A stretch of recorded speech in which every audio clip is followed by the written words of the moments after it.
Yeah, hello students and welcome again to in our video tutorial. And today this is the third part of drug abuse and addiction, and we are going to discuss about the third category of drug, which is stimulant, and that would be cocaine. Up to now we have in the previous lecture, in the part 2, we have discussed about psychedelic drug, and psychedelic drugs are more like hallucinating drug, and they cause imaginary condition in your brain. The first lecture was about psychotropic drug, and that would be the continuation of psychotropic drug. So psychotropic drug, I told you about opiate, to be very specific from NCERT. Psychedelic drug was cannabinoid, and again a psychotropic drug, that would be cocaine. So cocaine is more like a stimulant, CNS stimulant in our body, those opiates were CNS depressant. So before really starting the cocaine part, let me tell you about what is a stimulant drug and what stimulant do with your body and what excess of stimulant can harm your body. Then I will be telling you about few examples of stimulant. Cocaine, that would be covered from NCERT. Then stimulant is also betel nut, stimulant is also crack, stimulant is also caffeine. A later part I will be telling you a synthetic stimulant, that would be amphetamine. So let us start our lecture. What are stimulants? First, the definition. Stimulants are those drugs which stimulate our nervous system, makes a person more active, makes a person wakeful, or it is the one which modifies our physiological action, I will say.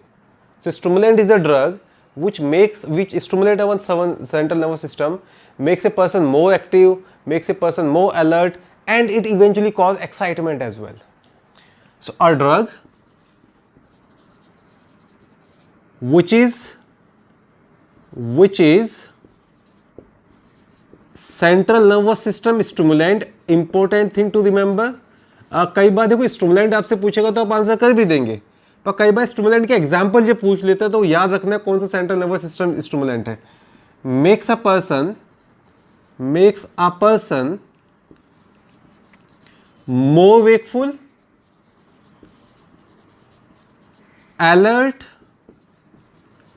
active, and eventually causes excitement. That drug is referred as to stimulant. However, addiction is psychological, and withdrawal symptom can cause restlessness. Addiction of a stimulant, either it's a caffeine, it is psychological stimulant, and when we have been withdrawing that stimulant, if आप coffee वगैरह लेते हैं, चाय वगैरह लेते हैं, eventually चाय पीना बंद कर देते हैं, तो उसके जो withdrawal symptom है वो restlessness and sometimes depression is also there. So next statement here, however, addiction of stimulant is psychological. Stimulant is psychological, and withdrawal of these, even you know that chocolates also consist of certain stimulant. So if you have been feeding a baby with a lot of chocolate, and suddenly you become a very good take care, and you stop feeding him chocolate, he might be feeling some restlessness for a few days. So withdrawal causes restlessness, depending upon what kind of stimulant it was, how potent it was. It is not like coffee पीता तो कोई coffee बंद कर दिया depression में चला गया. But if it was cocaine, it might cause depression, restlessness and depression. Now one by one I will be taking certain examples and I will be explaining those examples here. So first example, which is from NCERT actually, and that example is of cocaine. And cocaine का source हम पढ़ेंगे, cocaine use पढ़ लेंगे, कैसे use किया जाता है और क्या क्या इफेक्ट होते हैं उसके, we will be discussing that. So the first example of stimulant which we are going to discuss is cocaine, and cocaine has been derived from Erythrocylon coca plant. The source of cocaine, कई बार तो source ही पूछ लेता है. What is the source of opiate, Papaver somniferum. What is the source of cannabinoids, Cannabis sativa. What is the source of cocaine, you will answer Erythroxylon coca plant. So cocaine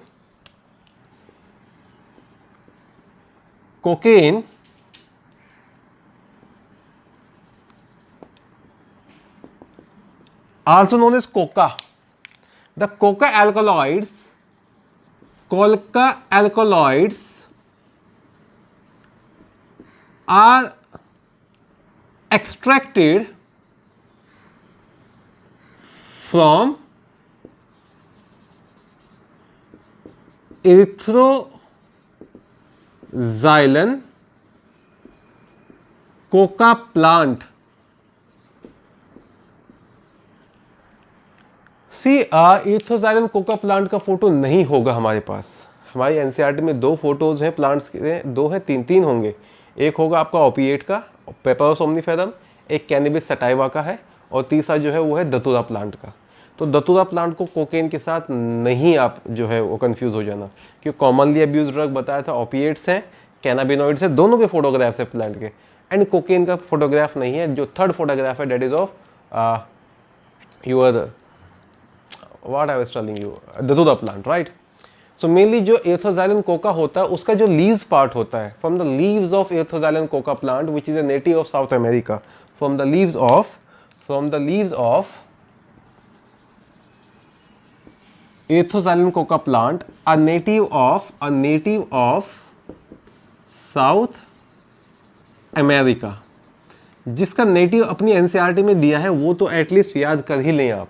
जो NCERT में नहीं mention है वो ना भी याद करें तो चल जाएगा. वैसे तो जो पढ़ाया जाए वो सब याद रखना है. पर एनीवेज, और अगर कोकेन के बारे में बात करें, जो कोकेन है उसको कॉमनली आप क्रैक भी कहते हैं, उसको कॉमनली आप कोक भी कहते हैं. उसका एक नाम होता है प्रिंसेस और एक नाम होता है big C. The common name of cocaine, common names is crack or coke or princess or big C. There are so many C which has been stimulant. Cocaine is the big C, right? Caffeine is also a stimulant that also start with C, but the big C is referred as cocaine. Cocaine जो होता है बेटा वो white crystalline होता है बेटा, इन test होता है. तो कई बार पूछ लेता है कि भाई कोकेन का जो मटेरियल है जो एडिक्ट होता है वो किस टाइप होगा, तो आप आंसर करेंगे that is bitter, that is white and that is crystalline powder. Cocaine is bitter, white and crystalline powder.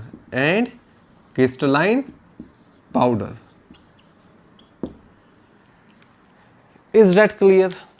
Next, फिर मोड ऑफ इनहेल पूछा जाता है. तो जो हम कोकेन होते हैं, हम नहीं, जो एडिक्ट होते हैं वो कोकेन को जनरली स्नॉट करते हैं, स्नॉटिंग, और वो उसको स्मोक करते हैं, और sometimes it has been injected और इनहेल्ड. सो जो मोड ऑफ यूज़ होगा, mode of use is generally snorted और स्मोक्ड और inhaled or injected. ठीक है. Do you know about dopamine? A neurotransmitter which help in the communication of different part of our brain. Cocaine generally interfere with the transportation of neurotransmitter dopamine. Important thing to remember. Cocaine that should be mentioned in different color, so you can remember that for longer time. Cocaine, is that visible? I guess yes. Interfere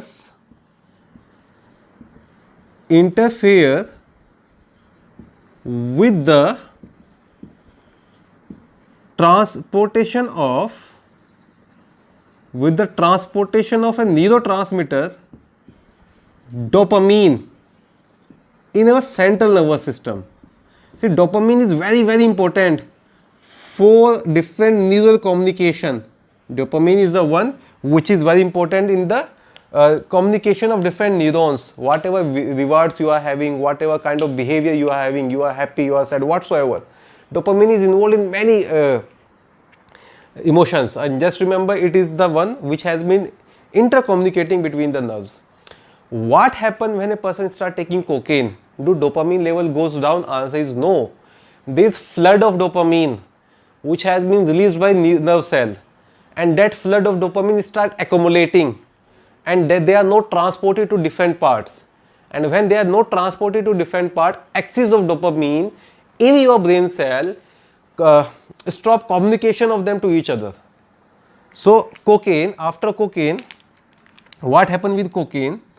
A dose of cocaine, a high dose of cocaine can result floods of dopamine, and that dopamine is actually when there is some amount of dopamine which has been released, obviously there would be euphoria, there would be happiness, and person start getting addicted. But a high dose of cocaine causes floods of dopamine which gets accumulated and stops communication of nerve cell, stops communication of brain cells, right? So there would be a condition due to high dose, the intercommunication of brain cell, it stops. तो सबसे पहले तो याद रखना है बच्चों कि जो कोकेन होता है कुछ न्यूरोट्रांसमीटर के ट्रांसपोर्ट को इंटरफेयर करता है और उसको कम नहीं करता, फ्लड्स आते हैं, याद रख लेना. Then cocaine is a good anesthetic. It causes vasoconstriction. तो जनरली ऐसा वैसे मेडिकल यूज तो नहीं है, पर in the ancient time before undergoing surgery, in case of anaesthesia, cocaine was also given. But if you have been taking cocaine right now, there would be a vast vasoconstriction and flow of blood to the major part has been blocked and person undergo anesthetic. Then cocaine के और मैं बता देता हूँ. It's a vasoconstrictor. It's a vasoconstrictor. Constrictor. That is one of the reason it has been used as a good anesthetic.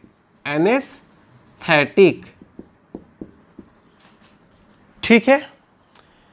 Next, तो dopamine के साथ interfere करेगा, एनेस्थीसिया में यूज होता है. No fun in telling, it's a very powerful stimulant. it induces a sense of well-being and pleasure, and it is the one which delays fatigue. Important, it was mentioning here, it delays fatigue and produce a sense of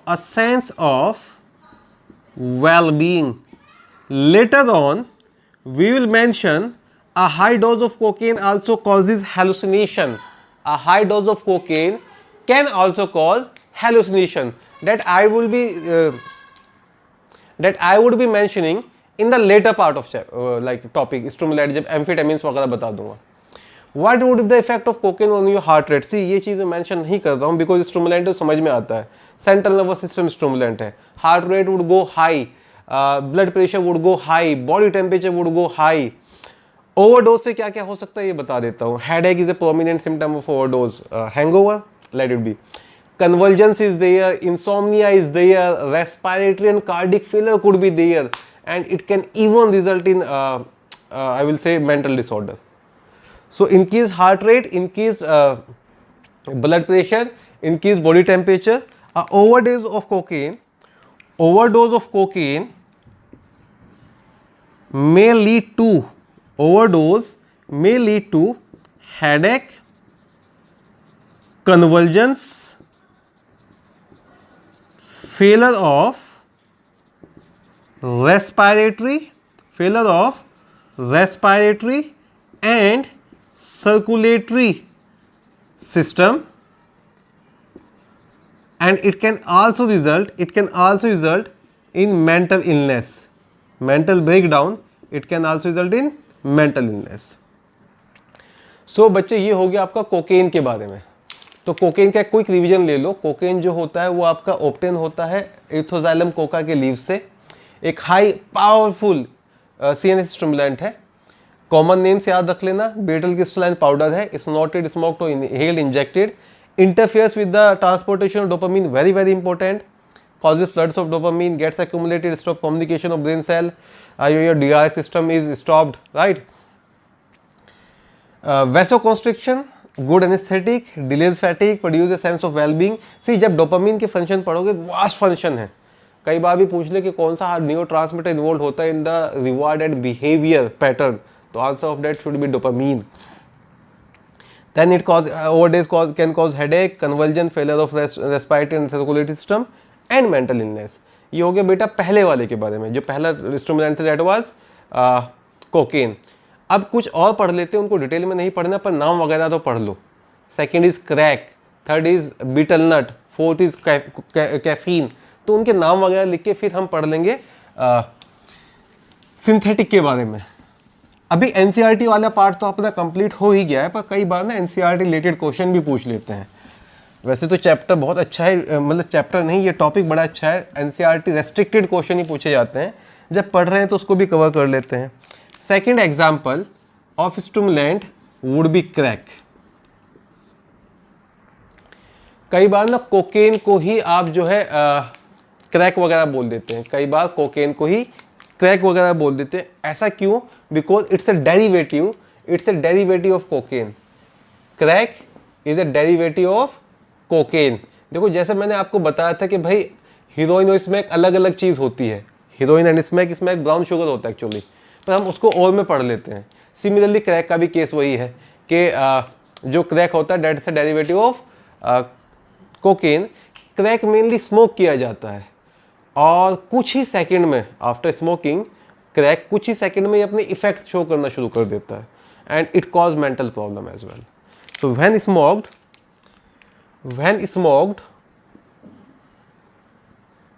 it causes effect within 10 seconds. It causes effect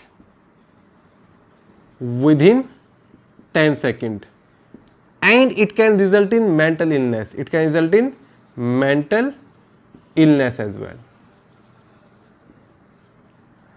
Right? Crack is very toxic. Heart problem is also reported with the mental problem, heart and mental problem and heart problems. तो crack is a stimulant, ये याद रख लेना आप, ठीक है। या अगर उसने ऐसे क्वेश्चन बना दिया which stimulant when smoke can cause effect within 10 second, answer should be crack there. पान वगैरह खाते होंगे खूब सारे लोग आसपास में। बीटल नट के बारे में बता देता हूँ थोड़ा सा। बीटल नट एक माइल्ड स्टिमुलेंट की तरह काम करता है। बीटल नट वो होता है जो स्ट्रेन कर देता है आपके टीथ को, आपके गम्स को, और वो एक एल्कोलॉइड है। इट्स ए, उसके अंदर एक एल्कोलॉइड होता है एक्चुअली, उस एल्कोलॉइड का नाम इंपॉर्टेंट है। So betel nut is the one which is mild CNS stimulant, it can strain your gums, it's betel nut, it's a mild CNS stimulant. It can stain your gums, it can stain your teeth, and the prominent alkaloid, ericoline is the prominent alkaloid which is present in betel nut. तो ये question एक साल पूछा गया था। It is having a very prominent alkaloid and the name is ericoline, and due to that ericoline it is a mild CNS stimulant. ठीक है बेटा। नेक्स्ट जो एग्जाम्पल बचता है, we are done with cocaine, we are done with crack, we are done with betel nut. अब caffeine के बारे में पढ़ लेते हैं। One of the stimulant which has been, I will not say abused, caffeine which has been used by majority of the population. Coffee, tea, chocolates, remember caffeine chemically is 137 trimethylxanthine. Chemically it's 137 trimethylxanthine, and it is very commonly used, so we should learn certain effects of caffeine as well. What caffeine do? अगर आपसे पूछा जाए the most widely consumed psychotropic chemical, answer would be caffeine. the most widely consumed psychotropic drug is caffeine. Caffeine has been used in coffees, caffeine has been used in tea. अच्छा, coffee plant के बारे में बताना है. There are two major species of coffee plant which has been found. One is Coffea arabicana and second is Coffea second मुझे अभी याद नहीं आ रहा है. खैर सिनोफोना होता है कुछ ऐसा ही. Let it be. There are different varieties of coffee plant which has been present. The common one is Coffea arabicana.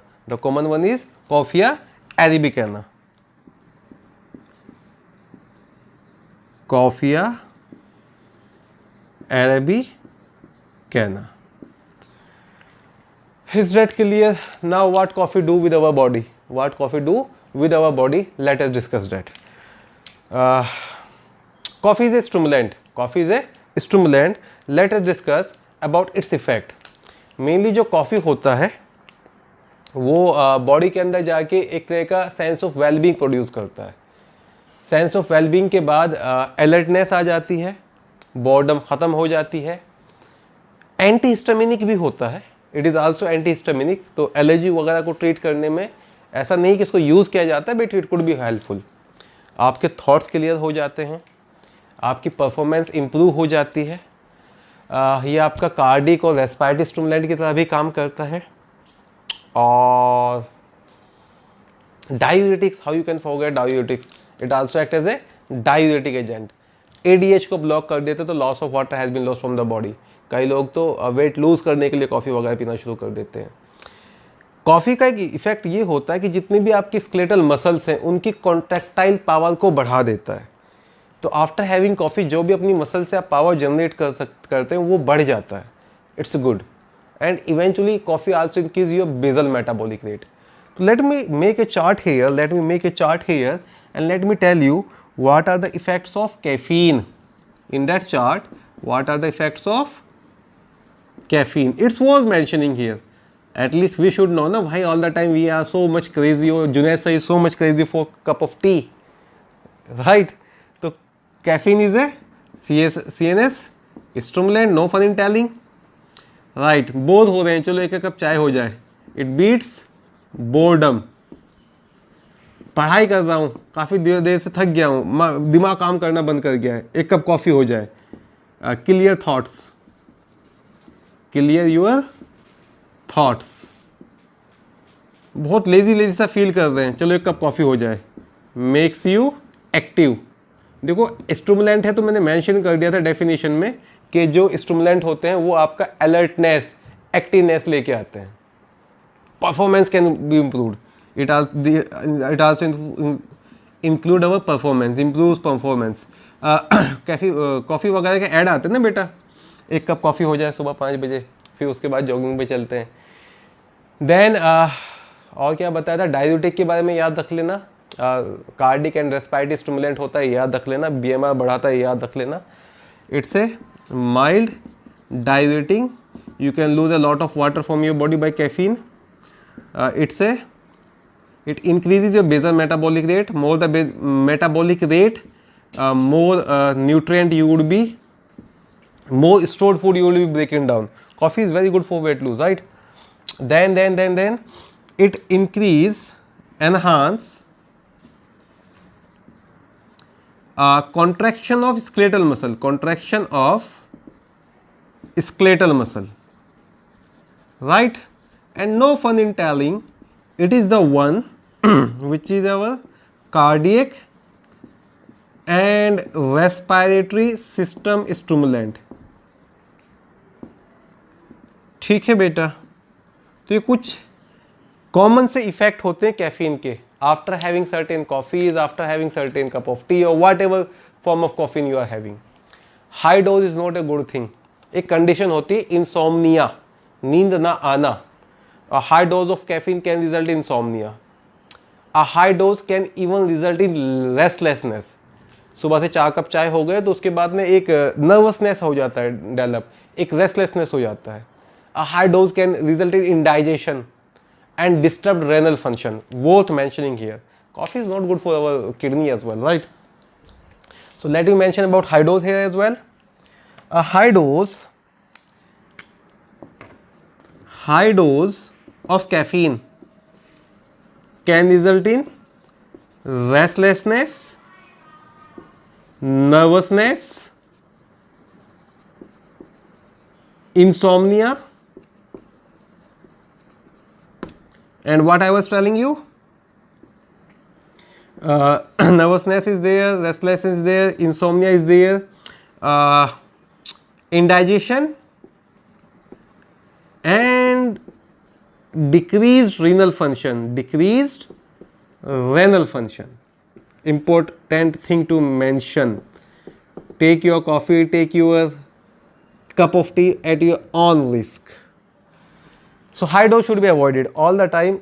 Coffee a day is not that much problem, but high dose of coffee, you have been working, you are making assignment, you are taking Zoom classes, or you are taking doubts, and all the time you have been sipping coffee, that could be leading to your certain restlessness and nervousness problem.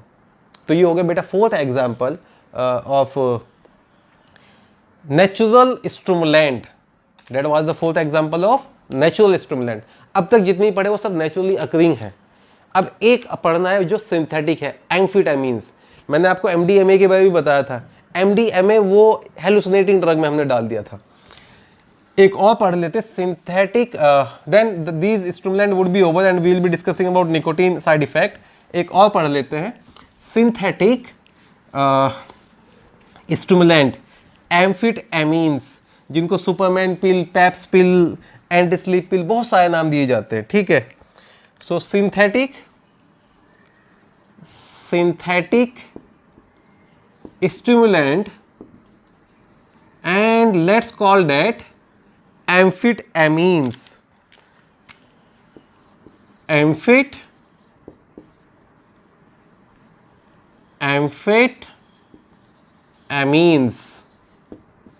सबसे पहले तो एम्फीटामीन्स के जो common name है वो याद रखने हैं. इनको पेप पिल्स भी कहते हैं, इनको एंटी स्लीप पिल भी कहते हैं, और इनको सुपरमैन ड्रग भी कहते हैं. The three names, they are commonly known as pep pills, they are also known as Superman drug. Those who used to work all the night, they want to keep themselves sleep, they might be having addiction of amphetamine, and they are known as anti-sleep pill. ठीक है बेटा.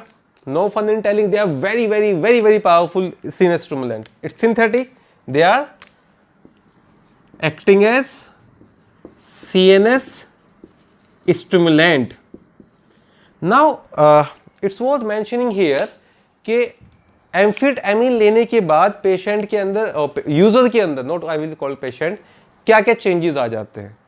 The very first is कि self confidence बढ़ जाएगा, alertness आ जाएगी, talkativeness आ जाएगी, working capacity बढ़ जाएगी. MDMA में भी एम्फीटामीन वर्ड यूज किया था, याद रखना. तो जो वहां पर हो रहा है उसके डोज से हेलुसिनेशन हो जाते हैं, ये एक्सिस डोज से हेलुसिनेशन होते हैं. So it causes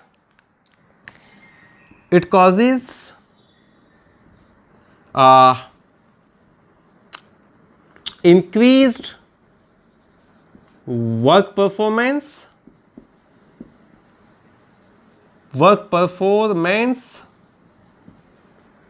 alertness, talkativeness and activeness. So increased work performance, a lot of talks, a lot of activity, a lot of confidence. They are confidence booster as well. Active and confident, right? ऐसा नहीं कि confidence लेने के लिए थोड़ा एम्फीटामीन्स हो जाए sir. Next, आपके रेस्पिरेटरी सेंटर को एम्फीटामीन स्टिमुलेट कर देते हैं. एम्फीटेमिन के साथ सबसे बड़ा प्रॉब्लम ये होता है कि बहुत ही स्लोली मेटाबोलाइज होती है हमारे बॉडी में। तो एडिक्शन के कुछ हफ्तों के बाद भी एम्फीटेमिन यूरिन में आता रहता है, और जब भी हम डोप टेस्ट करते हैं किसी भी स्पोर्ट्स पर्सन का, it is slowly metabolised, slowly metabolised, can be detected in urine after a week. It is one of the drug used in or detected in dope test. Athlete के जो dope test होते हैं उसमें एक drug एम्फीटेमिन भी check किया जाता है कि ऐसा तो नहीं एथलीट ने अपनी परफॉर्मेंस बढ़ाने के लिए कुछ एम्फीटेमिन वगैरह ले ली हो। अगर आपने हाई डोज ले लिए हैं तो इससे आपको नींद नहीं आएगी, स्लीपलेसनेस हो जाएगी, एक्साइटमेंट वगैरह थोड़ा बढ़ सकता है और एक फीलिंग ऑफ यूफोरिया हो सकता है। Now very important statement, excess of the last statement of stimulant, excess of cocaine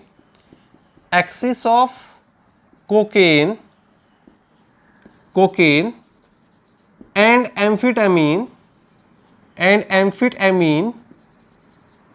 can also causes hallucination, can cause hallucination, and here we complete our topic stimulant drug. तो बच्चे जो पहला part है अपना NCERT का drug abuse and drug addiction, उसके अंदर दिया है 3 ड्रग कॉमनली एब्यूज होते हैं। उसमें जो पहला ड्रग है वो है आपका ओपिएट, उसके बारे में बता दिया मैंने। दूसरा ड्रग है कैनाबिनॉइड्स, वो बता दिया। और तीसरा ड्रग है कोकेन, उसके बारे में बता दिया। और जितनी एनसीईआरटी इन्फॉर्मेशन है वो कवर कर लिया। अब एक छोटा सा पार्ट और पढ़ लेते हैं। Let us talk about the side effect of smoking and what is nicotine, what nicotine do to our body, and what is carbon monoxide poisoning, what happens when nicotine is stimulating your adrenal gland to release of a lot of adrenaline, and what are the major cancers which has been caused due to cigarette smoking. तो एक छोटा सा topic और पढ़ लेते हैं, cigarette smoking and related disease. Is that clear? Cigarette smoking and it's side effect. Actually tobacco addiction में आना चाहिए, इस टॉपिक को हमें रखना चाहिए टोबैको एडिक्शन में। तो टोबैको अलग अलग फॉर्म में एडिक्ट होता है, टोबैको अलग अलग फॉर्म में लिया जाता है। Let me tell you about tobacco addiction. चेनी, खैनी, गुटखा शुटका, बीड़ी शीड़ी, हुक्का शुक्का, जो भी है, right? I am not trying to be funny. सबसे पहले याद रखना है what are the source of plant जहाँ से टोबैको मिलता है। तो there are 2 major source of plant, one is nicotiana tabacum and second is nicotiana rustica. The major source, there are 2 sources, Nicotiana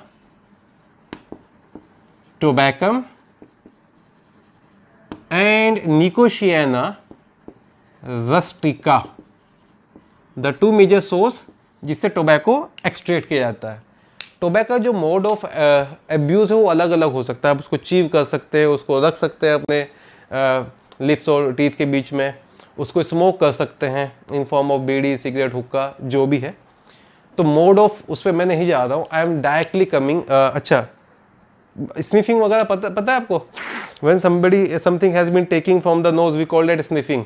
so what are the mode of abuse? मैं कह सकता हूँ it is taking by chewing, it is taking by sniffing, it is taking in cigar, it is taking in beedi, it is taking in cigarette, it is taking hookah, it is taking pan. There are so many mode of addiction, mode of, I will say, abuse. What is the development of addiction of these tobacco? इस पे question वगैरह पूछ लेता है, how a individual develop tobacco addiction. तो देखो जो tobacco addiction है उसके बारे में याद रखना, there are certain ways. पहला तो ये होता है intimation of elder.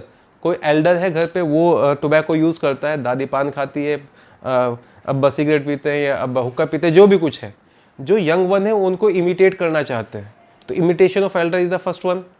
Second one क्या होता है कि आपके पास बहुत ज़्यादा आप शो ऑफ करना चाहते हैं कि आई एम बीइंग यंग, और कुछ बच्चों का एटीट्यूड हो जाता है ना कि भाई साथ में बाइक हो, हाथ में एक सिगरेट हो और धुआं निकल रहा हो, एक फोटो क्लिक हो जाए, तो show off is the second one. Then आप याद रख सकते हैं just for taking fun and just for curiosity, let us try it, ये क्या होता है और कैसे होता है। फिर उसके बाद साइकोलॉजिकल डिपेंडेंस आना शुरू हो जाता है। When you have been having a group of friend जो इस चीज़ के साथ एडिक्ट है, तब हो सकता है। Peer pressure is also there. कई लोग होते हैं ना कि पढ़ाई का बड़ा टेंशन, चलो इसको रिलैक्स कर लेते हैं, let's have some what you call that सुट्टा और whatever. So there are so many mean by which development of addiction could be there. So major would be development of addiction would be imitation of adult. अच्छा मैं लिख देता हूँ ये development of addiction, development of addiction, tobacco addiction. It could be your imitation of elder, imitate समझते हो, copy करना of elder, show off, fun and curiosity, no fun in telling TVs, movies, hero. There was a movie released, Kabir Singh. I sincerely pray to my God कि जो आज की generation उसको उसके effect ना हो। बहुत सारे लोगों के मुंह में टोबैको आ गया था वरना, ठीक है। पीयर प्रेशर और ग्रुप प्रेशर जो भी कुछ है, these all are the situation which can lead to addiction. देखो टोबैको एडिक्शन जनरली साइकोलॉजिकल होता है और बहुत ही हार्ड एडिक्शन होता है, ज़िंदगी गुजर जाती है लोगों को डी एडिक्ट होने में। खैर जो हम अब काम की बात पे आते हैं, जो मेजर कंपोनेंट होता है वो होता है निकोटीन, और हमें अभी पढ़ना है what are the effect of nicotine. हम ज़्यादा बातें ना बनाकर let us talk about what are the effect of nicotine which is present in tobacco. Nicotine makes our adrenal gland to release a lot of adrenaline, adrenal medulla. So पहले तो देखो एक ना ट्रैंक्विलिटी वर्ड यूज करते हैं, एक word use करते हैं ट्रैंक्विलिटी, और उसका मतलब होता है कामनेस। निकोटीन से कामनेस आती है, आपको अलर्ट करता है, एक्टिव करता है, हाईली पॉइजनस होता है और हैबिट फॉर्मिंग होता है। सो इट कॉजेज और it brings tranquillity, or let's call that calmness, makes you active and alert. अभी पता चल जाए क्यों एक्टिव एंड अलर्ट हम पढ़ रहे हैं। Highly poisonous and addictive, highly poisonous and addictive, better to avoid it, better to avoid it. Addictive, certain addiction can be passed to one generation to other generation, not by genes but as I told you by imitation. What you are doing at your home, obviously your next generation might be following that. Then आप याद रख सकते हैं ये जो nicotine होता है वो करता क्या है, how it act, it enhances release of adrenaline from adrenal medulla, from adrenal cortex or medulla, adrenal medulla. I am not going in detail of here, endocrine में सब पढ़ा रखा है। अब एड्रेनलिन क्या करता है, super sympathetic activant. Adrenaline increases your raising your blood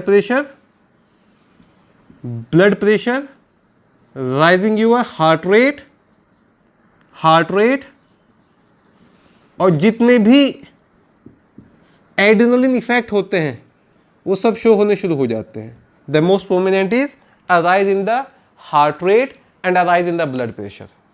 तो जैसे ही सिगरेट स्मोक करना शुरू किया, निकोटीन जाना शुरू हुआ ब्लड में, ब्लड मेडुला से एड्रेनलिन आना शुरू हुआ, and there would be rise in the heart rate and a rise in the blood pressure. A high blood pressure can result in heart disease. याद रखेंगे, this high blood pressure, high heart rate can result risk of heart disease.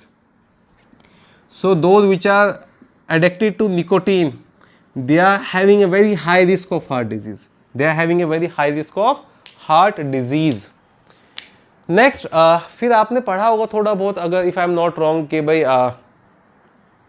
अगर कोई pregnant women है and she is doing the nicotine abuse, retardation in the growth of fetus as well as abnormal growth of fetus is reported. तो pregnancy के case में जो developing foetus है उसके लिए बहुत खतरनाक होता है nicotine. Nicotine can also causes fertility. I told you about cases of fertility. Smoking is a major cause of fertility. Cigarette smoke also consist of carbon monoxide. Cigarette smoke also consist of carbon monoxide. And carbon monoxide poisoning we have already discussed in class 11th. See what happened with carbon monoxide. This is a protein, a oxygen carrier protein in our blood, that is heme and that is globin. And heme is the site जहाँ पर oxygen bind करता है और oxyhaemoglobin बनाता है. Carbon dioxide normally कहाँ bind करता है? ग्लोबिन पार्ट पर. अच्छा है, दोनों की अलग अलग बाइंडिंग साइट है. पर ये जो कार्बन मोनोऑक्साइड होता है, it compete with the binding site of oxygen, oxygen की बाइंडिंग साइट को जाके ऑक्यूपाई कर लेगा. तो जब कार्बोक्सी हीमोग्लोबिन बनेगा तो ऑक्सी हीमोग्लोबिन नहीं बन पाएगा. इसकी जो एफिनिटी होती है with haemoglobin is 250 times more than oxygen और एक रिलेटिवली स्टेबल कंपाउंड बना देता है. तो आपके जितने भी बॉडी के टिश्यू और सेल हैं उनके अंदर ऑक्सीजन की सप्लाई कम होनी शुरू हो जाती है. और कार्बन मोनोऑक्साइड में आपको मैंने बताया भी था कि it can result in death. Carbon monoxide is a very toxic gas and it interfere with the oxygen transportation and concentration and utilization of oxygen in my body.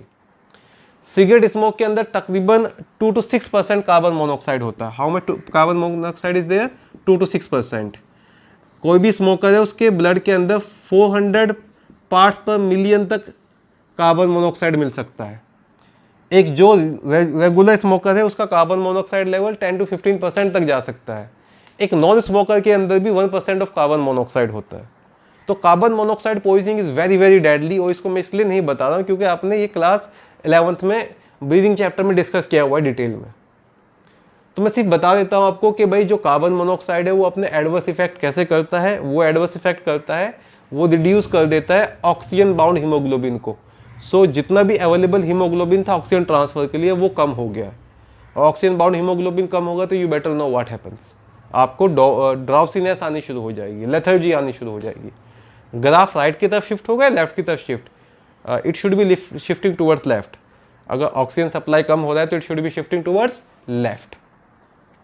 जैसे जैसे कार्बन मोनोऑक्साइड बाउंड हीमोग्लोबिन बढ़ता है वैसे वैसे आपका body कैसे उसको counter balance करेगा. एक माइल्ड फॉर्म ऑफ पॉलीसाइथीमिया हो जाता है. मेरा बॉडी ने थोड़े आरबीसी ज़्यादा बना ली ताकि ज़्यादा कैरियर्स आए उस ऑक्सीजन की डिफिशियंसी को काउंटर बैलेंस करने के लिए. तो mild form of polycythaemia is a indication of carbon monoxide poisoning. और जब ब्रेन के पास आपके ऑक्सीजन वगैरह नहीं पहुंचा है तो impairment of central nervous system is also there. So carbon monoxide, mild elevation in carbon monoxide bound haemoglobin can result in a mild form of polycythemia and impaired function of central nervous system. There are certain type of disease which has been caused by smoking. First there would be a cancer, there could be cardiovascular disease, or there could be smoker cough, there could be emphysema, there could be pulmonary tuberculosis, bronchitis, the list is very long. So let me make a chart of those disease which could be due to smoking, and then we will be completing that lecture. The lecture of today would be completed. Disease related with smoking. Disease of smoking. No fun in telling it can cause cancer. It can cause cancer of lungs. It can cause cancer of throat, oral cancer जिसको बोलेंगे, and even it can cause cancer of urinary bladder. It can also cause a cancer of urinary bladder. Important thing to remember, those harmful toxins, there are more than 100 harmful toxins which are present and they can cause cancer of urinary bladder. You know which day is known, celebrated as anti-tobacco day? 31st of May. Anti-tobacco day is say no to tobacco. और India में सबसे ज़्यादा शायद उसी दिन बिकता होगा हमारा. खैर, let it be no personal comments. Is 31st of May. Anyways, it can cause cancer, then it can cause your cardiovascular disease. Hypertension is one of them, hypercholesteremia is one of them. Cardiovascular disease, hypertension, hypercholesteremia,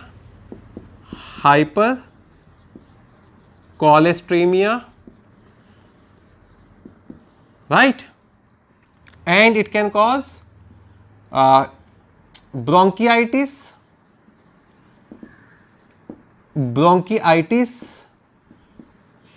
it can cause emphysema. Emphysema के बारे में class 11 में पढ़ाया हुआ है। A smoking related disease which result in inflation of lungs and lungs alveoli are not completely emptied even after expiration. So some of the amount of air alveoli remains air filled even after expiration. That's a common symptom of emphysema. और क्या क्या हो जाता है? Smoker कफ discuss करने की जरूरत नहीं है। पल्मोनरी ट्यूबरकुलोसिस मेंशन कर लेना, it can cause smoker cough. All the time they have been coughing very prominent. भाई सीलिया वगैरह खत्म हो जाते तो कफ तो आएगी, क्योंकि जो भी डस्ट पार्टिकल है वो थ्रो आउट नहीं कर पा रहा है। It can cause pulmonary tuberculosis, ठीक है, ट्यूबरक्यूलोसिस। इनफर्टिलिटी वगैरह के बारे में तो ना बताओ, चल जाएगा। देन आप याद रखना, रिहेबिलिटेशन के लिए एक सेंटर है आपका आंध्र प्रदेश में।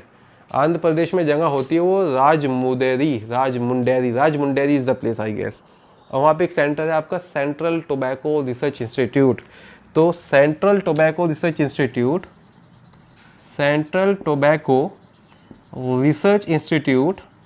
it has been located at Rajmundry